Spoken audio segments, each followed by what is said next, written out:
আমাদের অভ্যাস হয়ে গেছে সারা রাত্র মোবাইল টিপাইমু, সারা রাত্র অনলাইন দেখমু, আর ফজরের পরে ফজরের নামাজ না পইরা শয়তানের মতো ঘুমাইমু।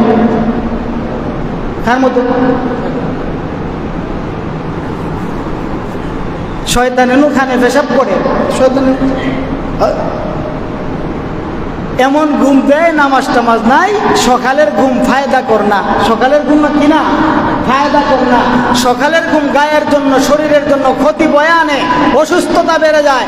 এই জন্য বিধর্মীরা বুঝতে পারছে সকালের বাতাস ফায়দা কর, এই জন্য তারা দেখবেন ফজরের পরে চক্কর লাগায়, হাঁটাহাঁটি করে, দৌড়াদৌড়ি করে, ফুল তুলে। কিন্তু মুসলমানের বাচ্চা এগুলি বুঝে না।